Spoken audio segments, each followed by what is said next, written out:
에베소서 5장과 6장의 말씀은 하나님의 백성들, 하나님이 부르신 구원받은 하나님의 성도들, 하나님의 사람들은 빛 가운데 있는 사람들이다. 그러므로 빛의 자녀로서 살아가야 한다 하는 그런 말씀을 5장과 6장을 통해서 말씀하시면서 에베소서를 끝내고 있습니다.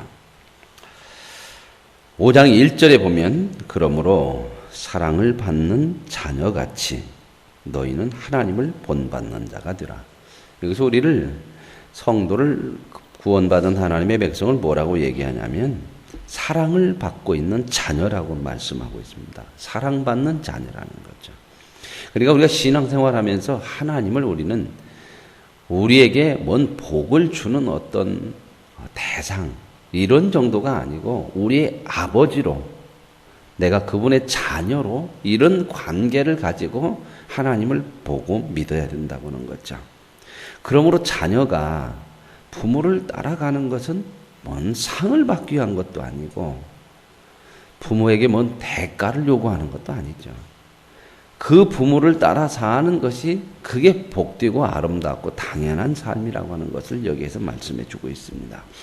사랑을 받는 자녀같이 너희는 하나님을 본받는 자가 되고 또 그리스도께서 예수님께서 너희를 사랑한 것 같이 그러니까 하나님의 사랑을 받는 자녀 또 예수님을 우리를 사랑한 것처럼 너희도 사랑 가운데서 행해야 된다.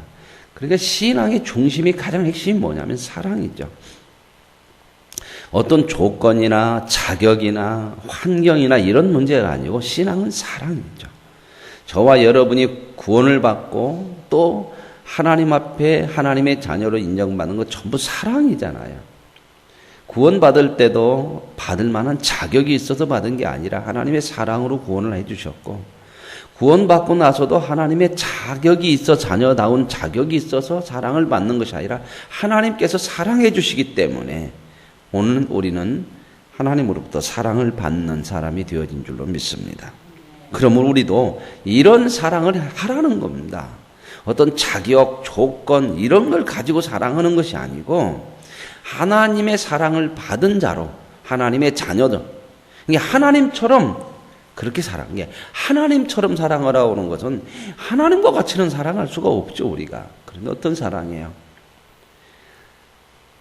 부모의 사랑을 받는 자녀처럼 말하는 거죠. 내가 사랑을 할 때 뭔 대가를 요구하거나 조건과 환경을 따져서 하는 거 아니라는 거예요. 이건 저 사람은 내가 사랑을 할 만해 아니라는 겁니다. 그건 그리스도의 사랑이 아니라는 거예요. 왜냐하면 하나님이 우리를 내가 너를 사랑할 만해 해서 사랑한 것이 아니고 방법이 없는 죄인임에도 사랑하셔서 구원해 주셨고 구원받고 나서도 사랑을 받을 만하게 사는 게 아닌 것이 너무나 많죠. 그죠? 그런데도 여전히 하나님 우리를 이 사랑으로 하라는 거죠. 근데 많은 사람들은 세상은 사랑이 전부 조건이에요, 조건. 내가 사랑할 만하고 내가 그렇게 사랑해서 뭔가 얻을 만하고 그럴 때에 사랑하죠. 그래서 사람들끼리는 끼리끼리라는 게 참 이게 병이에요, 병. 이게 한계죠, 사람들 한계. 교회 안에서도 그래요. 끼리끼리 하는 거. 이거 굉장히 안 좋은 거예요. 왜냐하면 내 마음에 드는 사람끼리라는 거죠. 내가 좀 마음을 할 수 있는 사람이라는 거죠. 여러분 가족끼리요. 끼리끼리 있어요 없어요? 자식은 엄마하고 아들은 엄마하고 딸은 아빠하고 이게 나눠 갖고 서로 그렇게 사랑하면 그거 아니잖아요. 그런 사랑을 하라는 거예요. 그런 사랑. 이런 사랑 가운데서 행하라.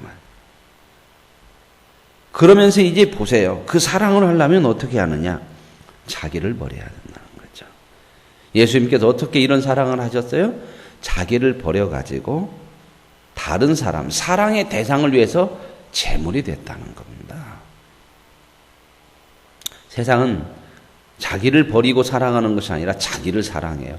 자기를 위해서 사랑하잖아요. 이게 세상의 사랑이죠. 그걸 성경은 뭐라고 해요? 사랑이라고 않는다는 겁니다. 그래서 구별하기 위해서 사랑 가운데서 누가 하나님이 우리를 사랑하는 예수 그리스도께서 우리를 사랑하는 것처럼 어떻게 해요? 자기를 버려서 그 대상자를 위해서 제물로 주는 것처럼 그 사랑. 이게 있어야 된다. 이 사랑이 진짜 사랑이라는 거예요. 이 사랑을 안으면요. 사랑이 우리 안에 채워지지. 하나님의 사랑이 안 와. 항상 뭐예요? 세상 사람들이 얘기하는 이기적인 수준에서 못 벗어나요.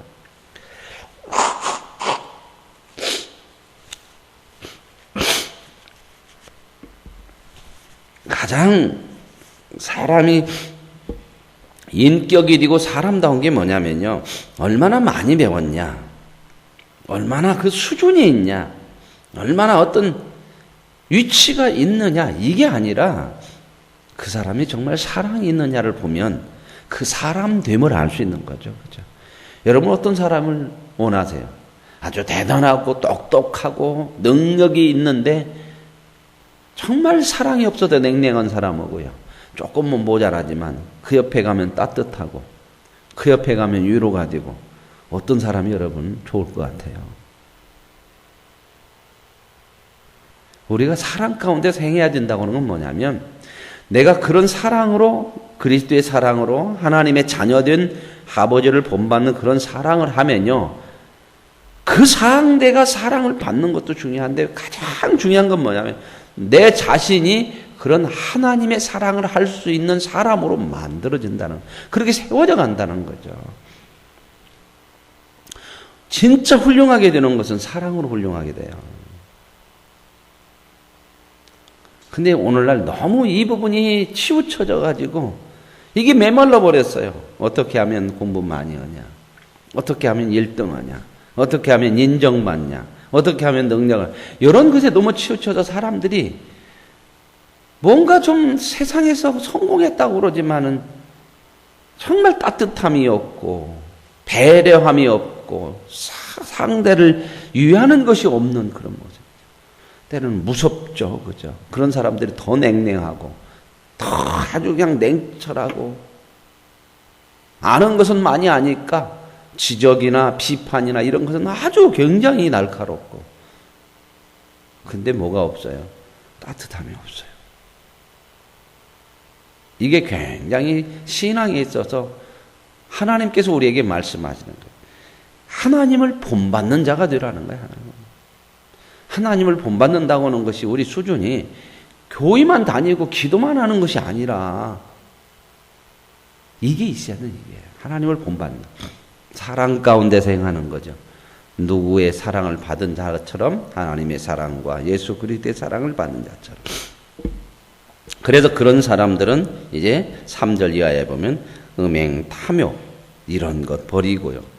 어리석은 말, 희롱의 말, 그런 것을 버리고 뭐 했냐면 늘 오히려 감사하는 말을 하라. 그러니까 이런 것만 하지 마라 이게 아니에요. 하지 않고 뭘 해야 되는 거거든요. 이게 적극적인 삶이에요. 그런 거 하는 것이 아니라 늘 감사하는 말을 하라는 거죠. 그렇죠. 감사하지 않을 거 없잖아요. 데살로니가전서 5장에서도 그랬죠. 범사에 감사하라. 이 얘기는 뭐냐면 어떻게 모든 일에 감사합니까? 그런 생각이 아니고 그런 말이 아니라 너의 인생은 하나님께서 감사할 수밖에 없는 인생으로 만드신다는 거예요. 그렇게 너의 인생을 붙들고 가고 계신다는 거죠. 그 하나님을 보면 감사하라는 거죠. 그 하나님을 보고 감사하라는 거죠. 그러면서 이제 음행하고 더러운 자, 탐하는 자, 우상 숭배자 이런 사람은 그리스도와 하나님 나라에서 기업을 얻지 못한다는 건 뭔 말이에요? 자녀가 될 수 없다 그 말이에요. 우리는 하나님의 기업을 다 받잖아요. 왜요? 자녀이기 때문에. 그러므로 헛된 말로 너희를 속이지 못하게 하고, 이런 건 하나님의 진노가 불순종의 아들들에게 임한, 이런 건 다 하나님의 심판 아래 놓인다는 거죠. 그러므로 그런 자들과는 함께하지 말고, 그러면 함께하지 말고 함께 해야 될 것이 누구와? 하나님과 함께하는 거죠. 그러면서 이제 8절에 우리의 옛 모습을 얘기하죠. 너희가 전에는 어둠이었다. 왜 이런 일을 하라고 그러냐면 너희가 전에는 어둠이었다 이 말은 뭔 말이에요? 어두운 가운데 살았어요. 어두운 가운데 살면 뭐가 안 돼요? 가장 중요한 게 뭐가 안 돼요? 캄캄한 데 있으면 못 봐요. 못 보면 분별을 할 수 있어요, 없어요? 어둠 속에 들어가 보면 빨간 것인지 하얀 것인지를 몰라요. 어느 것이 더러운 것이 깨끗한지를 모르죠. 이게 세상이었어요. 이게 우리로 이렇게 살았어요. 그러니까 분별을 못하니까 더러운 것인지 깨끗한지를 분별 못하고 그냥 어둠 속에서 사는 거죠. 근데 하나님께서 우리를 어둠에서 옮겨서 빛 가운데로 옮겨놨어요. 이제 빛 가운데 오면 반대로 뭐가 보여요? 분별할 수 있는 눈이 떠진 거죠. 그죠? 볼 수 있잖아요. 어떤 것이 어둠이고 어떤 것이 빛이고 어떤 것이 참이고 어떤 것이 악이고 더러운 것이 무엇이고 깨끗한 것이 무엇이고 그러죠. 볼 수 있으니까 이제 빛의 자녀들은 뭔 말이에요? 볼 수 있는 사람이 됐으니까. 볼 수 있는 사람처럼 살아라. 그래서 그 열매는 착하고 의로움고 진실합니다. 이게 무엇을 하든지 어떻게 주를 기쁘시게 할 것이 무엇인가 시험하여 보라. 이거 적극적이잖아요. 무슨 일을 하든지 이게 주님을 기쁘시게 하는 일이냐 이거 생각해 보라는 거야. 이걸 한번 깊이 생각해 보고 하라는 거예요. 근데 우리는 어떤 것에 많이 치우치냐면 내 감정과 상황과 환경과 조건에 너무 많이 치우친다는 거죠. 주를 기쁘시게 하냐 이것보다는 나에게 어떠냐 이게 너무 먼저 와서 다 그러죠. 우리는 이게 습관이 하나님이 기뻐하실까 그것보다는 딱 뭐가 오면 내 자신에게부터 어떤 것이냐에 따라서 반응해요. 그러죠. 누가 나한테 좀 안 좋은 얘기하면 벌써 마음이 팍 상하고 내 입에서도 어떻게 나가요? 안 좋은 얘기가 팍 나가요. 그죠? 그러면 한번 생각을 해봅시다. 저도 이게 참 잘 안 돼서 하고 나서 참 많이 후회하는데 여러분 안 좋은 얘기 쏟아내고 나서 마음이 평안해지던가요? 저 사람이 나에게 안 좋은 얘기 했으니까 나도 받아서 쳐서 복수를 해야지. 갚아줘야지. 그래서 이제 갚았어. 그래, 네가 나한테 그렇게 했으니 나도 너한테 돌려줬어. 그게 우리에게 그러고 나면은 복수한 거에 대한 어떤 평안이나 기쁨이 오던가요? 어때요? 부부끼리도 그러죠. 부부끼리도. 죽고 살지 못해서 결혼했잖아. 한 사람밖에 없어서 그런다고 해서. 그랬는데도 뭔가 안 좋으면 탁 나도 안 좋게 얘기하는 마음이 있어요. 그죠? 그러면 그때부터 어떻게 되냐면 불평해지는 거예요. 우리는 이런 얘기하면은 참고 그렇게 그러면 왜 나만 참어요? 그렇게. 이게 꼭 그 속에는 뭐가 들어가 있냐면 그렇게 참으면 뭐가 된다? 내가 손해본다고는 생각 때문에 왜 나만 참어요? 그러잖아요. 그죠? 그러면 이익이 되는 방향으로 가고 싶어서 그렇게 하는 거 아닙니까? 그죠?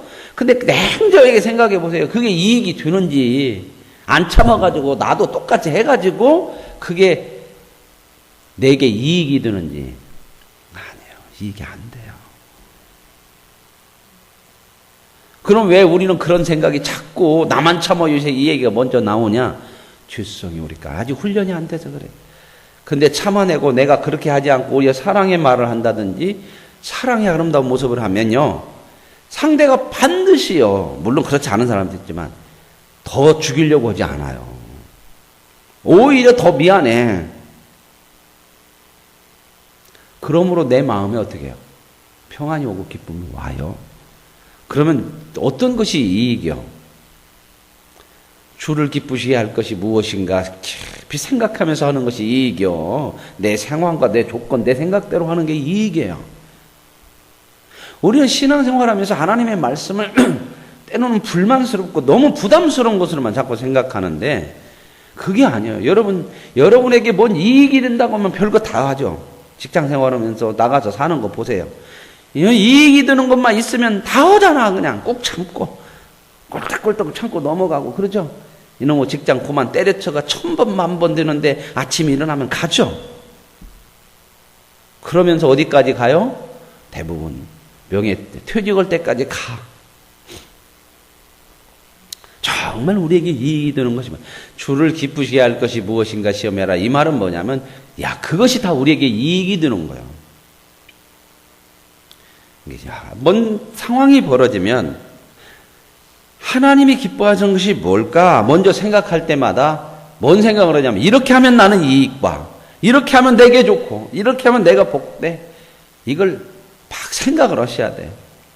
왜냐하면 이게 안 하면 자꾸 손해나는 것처럼 우리는 지금 그렇게 이게 머리고 이 사상이고 마음이고 이렇게 되어 있어요. 이게 쉽게 안 고쳐져 있어서 그래요. 이익이 된다고 하는 것이 커지면요. 주를 기쁘시게 뭔 일이 일어났을 때 주를 기쁘시게 할 것이 무엇인가 이렇게 생각을 할까요 안 할까요? 혹시 손해볼까 봐 그냥 못 올까 봐 걱정이요. 그렇게 갈 수 있길 원합니다. 우리가 이게 훈련이 안 되니까 그러고 이 훈련을 해야 돼요. 이거 저절로 안 되는 거예요. 이쪽에서 살다가 이쪽에서 왔으면 이쪽에 사는 훈련을 열심히 해야지. 안 하면 어째요? 옛날로 가고 싶어. 돼지를 아무리 잘 목욕시켜 놓고 흰 티셔츠 입어놓고 빨간 넥타이 맺혀서 딱 있죠. 놓으면은 어쩌요?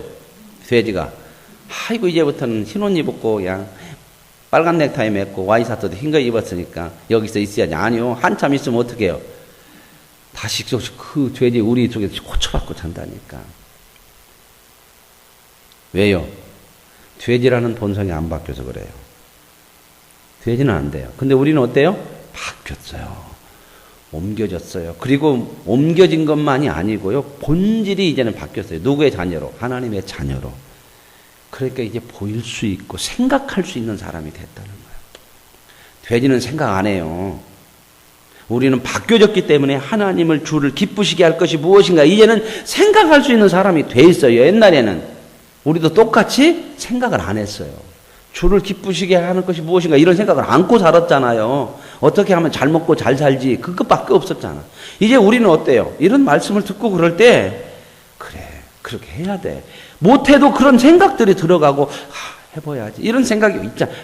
이게 바뀌어진 거예요. 이게 대단한 하나님이 주신 은혜예요. 안 바꿔놓으면 안 되는 거거든. 그러면서 이제 생각하는 게 뭐라? 주를 기쁘시게 할수록 뭐가 된다? 나에게 유익이다. 자꾸 이 생각하세요.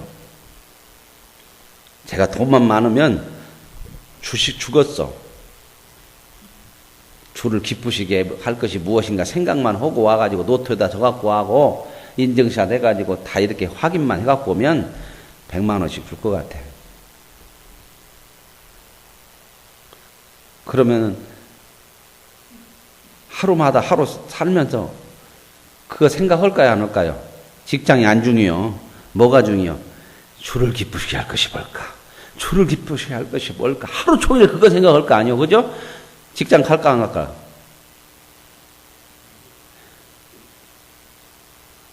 여기서 제가 100만 원씩 주면은 하루에 한 건만 주를 기쁘시게 할 것이 무엇일까 해도 3천만 원인데 주일날 빼고 한 2천만 원. 여기서 2천만 원 이상 받는 사람이 있어요? 안 가지. 그것이 중요하지 이제 그것이. 그죠? 그러다가 한 서너 개 한번 해봐. 하루에. 그날은 어떻게 해요? 이건 복권 맞았네 막.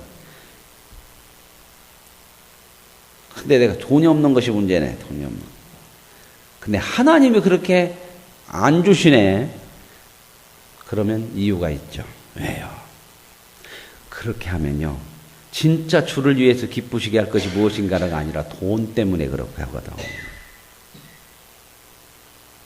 그러면 주를 기쁘시게 할 것이 무엇인가를 하는데도 뭐가 안 되냐? 하나님의 사람으로 중심으로 한대.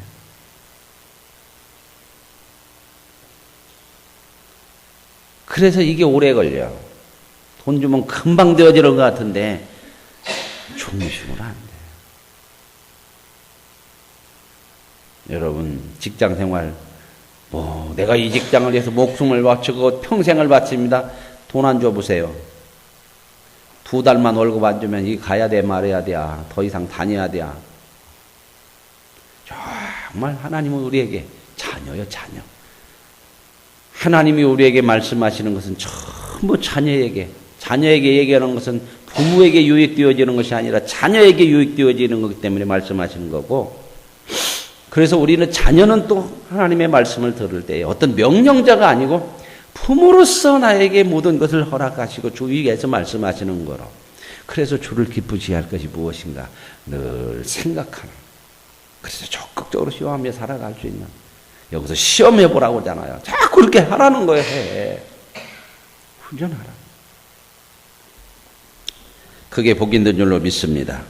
그래서 14절에 보면 잠자는 자여 깨어서 죽은 자들 가운데 너희는 이제 그런 자들 아니다. 깨어서 빛의 자녀처럼 살아라. 그러므로 15절을 보면 어떻게 행할 것인지 자세히 주의하여 보고 아까 주를 기쁘시게 하는 것처럼 그냥 설렁설렁 살아서는 안 된다는 거예요. 잘 생각해보고 이제 살아야 돼요. 지혜 없는 자같이 하지 말고 오직 지혜 있는 자같이. 우리는 지혜가 이미 하나님부터 받았잖아요. 분별할 수 있는 지혜, 무엇이 복인지 알 수 있는 지혜, 이걸 다 받았잖아요. 그러므로 세월을 아끼라. 아끼라고 하는 것은 쓰지 말으라는 거야. 바르게 쓰라는 거예요. 바르게. 어떻게 해야 정말 이 세월 다 주어진 시간을 아름답게 채워가느냐 그거예요. 때가 악하니까. 그러면서 나오는 얘기가 뭐죠? 주의 뜻이 무엇인지 늘 이해하고 생각하고 술 취하지 말라. 방탕한 것이라 뭐예요? 뭔가 이끌려 세상에 끌려가는 것처럼 지배당하지 말고 성령의 충만함을 받으라. 성령이 다스리는, 성령이 이끌어가는 그런 삶을 살아라. 성령이 다스리도록. 성령이 이끌으시는 삶을 살아라. 그래서 어떻게 해요? 그렇게 하면 하나님 앞에 찬양할 수 있고 감사할 수 있는 그런 빛의 자녀의 아름다운 삶을 살 수 있다고 얘기하는 거죠. 저와 여러분이 이런 빛의 자녀로 하나님의 귀한 은혜를 누릴 수 있는 복된 사람들이 되시길 원합니다. 그 빛의 자녀처럼 살아가라고 하면서 나오는 첫 번째가 뭐냐면요. 부부관계. 이제 삶의 현장이 어디냐? 제일 먼저 가정부터 얘기해요. 가정부터. 보세요. 21절 이 가정에 대한 얘기 들어가기 전에 보세요. 그리스도를 경외함으로 피차 어떻게 해요? 피차 복종하라. 서로 복종하는 거예요. 서로. 그러면서 이제 부부관계 얘기해요. 아내들아 남편에게 복종하라. 왜요? 이건 질서예요. 질서. 남편을 아내의 머리로 하나님께 이게 질서로 세워놨으니까 남편에게 복종하라. 이게 하나님의 말씀이고 또 남편들에게는 뭐래? 아내를 사랑하라. 어떻게? 교회를 위해서 자기 몸을 준 것처럼 사랑하라. 그러니까 남편이나 아내나 이 말은 남편이나 아내나 자기를 주장하는 게 없다는 거예요. 아내는 누구를 위해 살고 남편을 위해 살고 남편은 누구를 위해 살고 아내를 위해 살고 이게 삶이지. 이걸 가지고 또 부부싸움 하면은 또 잡으려고 그러지. 봐봐 대들지 말고 남편한테 머리인데. 그럼 아내가 뭐래? 당신이 예수님이 교회를 위해 죽은 것처럼 죽었어 죽어 막 그렇게 또 그렇게 하면 아니고 그 얘기가 아니라 피차 복종. 이 큰 틀 속에 그러면서 이제 한 몸이다 이 얘기잖아요. 한 몸. 한 몸이 어떻게 서로를 존중할 수 없는 거다는 거죠. 이게 하나님의 사랑이죠. 이게 빛의 자녀죠. 그 다음에 나오는 게 이제 자녀에 대한 얘기죠. 자녀와 부모. 그죠? 자녀들도 손종해야 되는 거죠. 이 자식들이 요즘 그냥 이게 어릴 때부터 불순종하는 게 이게 많아가지고요. 이걸 어떻게 해야 돼요? 불순종하면. 어릴 때부터 버르장머리를 고쳐야 됩니다. 이거 조금 넘어가면요. 초등학교, 중학교만 들어가도 내 뜻대로 안 돼, 부모가. 한번 엇나가기 시작해갖고 나가버리면 방법이 없어요. 왜요? 죽이지도 못해. 그거 잘못한다고 해서 갔다가 고발을 할 수 있겠습니까? 못하는 거예요. 어릴 때부터 잘 가르쳐야 돼. 여기 나오잖아요. 부모가 어떻게 해? 너희 자녀를 주의 교훈과 훈계로 양육하라. 세상 교육이 문제가 아니에요. 이거 안 되면요. 진짜 발등 찍을 날이 와요. 부모들. 나중에 조금 커보세요. 내가 주의 교훈과 훈계로 양육하지 않은 만큼 자식이 나한테 뒤돌려.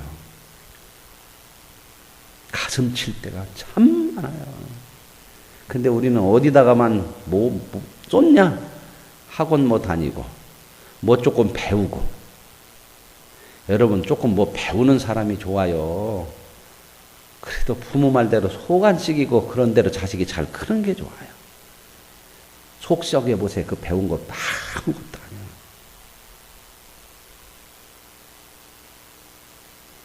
정말 자녀들이 부모에게 순종해야 되는데 이거 잘 가르쳐야 돼요. 저는 손주지만 손주가 참 이쁘더라고요. 저는 우리 애들을 그렇게 이쁜 적이 없어요. 왜냐하면 제가 삶이 좀 각박했어요. 우리 애들 클 때 제가 전도사하고 신학교 다니고 전도사하고 그래요. 부목사하고. 전도사 부목사는요, 우리 때는 자유가 없어요. 언제나 다 눈치 보죠. 교회 눈치 보지, 목사님 눈치 보지. 애들을 이쁘다고 얘기를 못할 정도. 그러잖아요. 옛날에는 그랬어요. 저 걸 때만 하더라도. 애들이 먼저 문제가 아니요, 가정이 그냥. 교회가 우선 해야 되잖아요. 시키는 거 다 해야 되고, 모든 거 다 저지다거리 해야 하고. 그러니까 아이들에게 어떻게 마음을 그거 잘못된 거죠. 여유가 별로 없어요. 그래서 아이들을 이렇게 많이 따뜻하게를 못 키운 것 같아요. 제 성격이 원래 좀 그런 부분이 좀 있어서 그런 것들을 고쳐야 되는데. 그러나 엄하게는 키우죠, 엄하게는. 애들, 내가 전도사지만 자식도 전도사의 자식이 돼버렸어, 교회 안에서. 그래, 애들도 컴서 보니까 눈치를 많이 보더라고. 우리 애 성아랑은 지금도 그래요. 조금 교회에 문제만 있으면 와서, 어때, 교회? 먼저 그것부터 생각해, 그것부터. 그렇게 컸으니까. 그런데 그런 사랑은 좀 못 받았지만요. 그래도 그 가르침이 있잖아요. 그래서 엇나가지는 않고, 이렇게 불순종하고 막 그런 것은 별로 없는 것 같아요. 자녀, 이 손주는 참 예쁘더라고, 이건. 자식하고 이건 봐. 나는 남들 앞에서 이렇게 애기를 업는다고 하는 건 남자가 이런 생각을 못 했는데, 어디를 갔는데 시내 가서 야, 애들이 막 사람들이 이렇게 많은 데서 내가 그냥 야를 업고 있더라고. 업으면서도 내가 이게 내가 나냐. 그런 생각이 들어갈 정도로. 그래도요. 저는 그래요. 우리 집사람도 그래요. 뭔가 잘못하는 것이 있다 그러면 그때는 따끔하게 혼나고 때로는 매로 들어요. 지네 부모가 매드는 거 보면 싫겠죠. 그러나 저는 매듭니다. 왜요? 잘 가르쳐야죠. 성경에도 그랬거든요. 매를 아끼지 말아라. 근데 맨날 매로 잡으라는 얘기가 아니요. 정말 매를 들어야 될 상황이 있을 때는 들기도 해야 되고요. 근데 이게 우리는 너무 교육이라는 것을 공부라고 하는 데다 쏟아부어가 버렸고, 이게 다 난리가 돼버렸어요. 그리고 부모들이 교육을 이제는 안 돼. 다 어디가 있어. 뭐 직장 가 있고, 그냥 늦게 들어오고 이러니, 오죽이나 하면 이런 아동센터를 생겨가지고, 늦게 들어오는 부모들, 그 아이들을 다 맡아서 해주라는 거예요. 그래서 여기서도 밥 다 먹이고. 그나마도 다행이고 돌봐주는 것이 좋지만 이게 좋은 건 아니에요. 부모가 먹여야죠. 내 자식 따뜻한 밥 한 끼를 내가 먹여야 되는 거야. 그렇지 않습니까? 근데 우리는 이런 시대가 이제 아니요. 조금 늦게 있나면 애들 못 봐. 왜요? 학교 갔어. 조금 일찍 자면 애들 못 봐. 왜요? 늦게 와. 어디다가 지금, 그러고 나서도 사회가 잘 되기를 바라는 것은 이건 말이 안 되는 거죠, 말이. 가정이 다 무너졌는데 어떻게 사회가 잘 됩니까? 사회의 토대는 가정이거든요. 그러지 않아요. 교육이 끝났어요. 그나마 교회에서 또 자녀들 그러는데 믿는 사람들의 부모들도 자녀들에 대한 신앙교육에 깊이 마음 두는 사람들이 많지를 않아. 없는 건 아닌데. 여기서 지금 나오는 게 너희 자녀를 노엽게 하지 말고 오직 주의 교훈과 훈계로 양육하라. 이게 잘 되어져야 자녀들이 순종을 하죠. 이건 가정 문제로 끝나는 게 아니요. 여기서 돼야, 가정에서 돼야 사회에서 되는 거거든. 세상 말로 부모에게도 안 되고 자식에게도 안 되는데 어떻게 남에게 되겠습니까? 이 문제가 가장 중요한 문제예요. 왜 이 가정 문제부터 빛의 자녀들 살아갈 때 이 가정부터 시작을 하면 이게 토대예요, 토대. 부부와 자녀와 부모와 자녀, 이게 사유의 근간, 이게 살아갈 수 있는 삶의 바닥의 본질이고 이게 근거란 말입니다. 근본이라는 거죠. 지금 뭐 여러 가지 교육 방법들, 세상이니까 어쩔 수 없어요. 뭐 맨날 혼다는 소리가 수능을 이렇게 받고 저렇게 받고 과목을 넣어 말어. 저는 교육을 거기서는 이미 해야 의미 없어요. 어디서부터 시작해야 되냐? 가정입니다. 가정. 여기서부터 시작이 돼야 하는 거예요. 여기서부터. 언제부터? 어릴 때부터. 직장도 출산휴가를 한 10년 이상 줬으면 좋겠어. 어느 정도는 내 품에서 키워야지. 그죠? 10살 이 정도 이상은 돼야 제대로 키워질 거 아닙니까? 조금만 커봐요. 말 안 들어. 초등학교만 들어가도. 왜요? 이제는 내 손으로 할 수 있는 방법. 그 안에 키워요. 그래도 어렸을 때 잘 제대로 키워놓으면요. 그래도 많이 그 키우는 모습으로 커가요. 그 다음에 이제 나오는 게 종들과 상전, 직장이죠.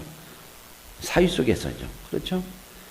종들도 상전에게 마음을 다해서 순종해라. 그 다음에 상전은 뭐예요? 육체로 사람을 외모로 취하지 않는다. 하나님이 말해요. 네 육체적으로 조건적으로 네가 상전이라고 해서 그렇게 상전처럼 하지 말아라. 진짜 그 사람의 상전은 하늘에 있다. 너도 하나님의 종이고 그 사람도 하나님의 종이다. 이런 마음으로.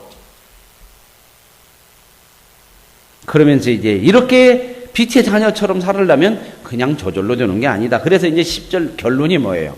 무장하고 살아라. 전신갑주를 입어라. 이건 전투 준비해라. 전투 준비. 여러분 전투 나갈 때 군인들이 체육복 입고 안 나가잖아요. 그죠? 딱 군복 입고 하고 머리다 투구 쓰고 딱 하고 총 들고 이게 무장하고 나가잖아요. 이게 영적 전쟁이라는 거예요. 저절로 안 돼요. 이거 싸워야 되는 거예요. 가만히 있어도 되는 게 아니야. 정말 전쟁터에 나가는 그런 마음으로 보세요. 여기 12절에 우리의 씨름은 우리의 싸움은 육체적인 싸움이 아니고 영들, 악한 영들, 영적 싸움이 악한 영들. 그래서 이제 완전 무장하는 거, 전신갑주를 취하는 게 뭔 말이에요? 진리로, 그 다음에 의로, 복음으로, 믿음으로, 구원의 투구, 성령의 그 말씀, 전부 영적인 이런 걸 준비하라는 거예요. 이런 것으로 준비해서 싸울 하나님의 말씀, 하나님의 뜻, 이걸 가지고 분별하고 준비해서, 이게 중요한 게 뭐냐면 내가 영적으로 이게 준비되어지는 사람이 돼. 커야 돼, 커. 내가 실력이 있어야 싸워서 이기죠. 그죠? 그러면서 이제 기도하고 깨어 기도하고 성도들 위해서 기도하고 하는 이런 생활들, 이 믿음의 무장, 이걸 잘해서 영적 싸움에서 승리해라. 가만히 있지 말고 싸워야 됩니다. 우리는 빛의 자녀예요. 이제는 구별할 수 있고 또 하나님이 주신 영적인 무기들을 받은 사람이고 이걸 가지고 있는 사람들이기 때문에 영적 싸움에서 빛의 자녀로 승리하는, 그래서 정말 점점점 우리가 빛의 자녀로서 아름다운 빛을 발하는 은혜로운 삶이 되기를 원합니다. 하나님 아버지 감사합니다. 에베소서를 통하여 어둠 가운데서 우리를 건져주시고 빛의 자녀로 삼아주셨음을 감사합니다. 이제는 빛의 자녀이니 볼 수 있고 분별할 수 있음을 아는 자가 되었으니 우리의 분별은 주를 기쁘시게 하는 것이 무엇인가를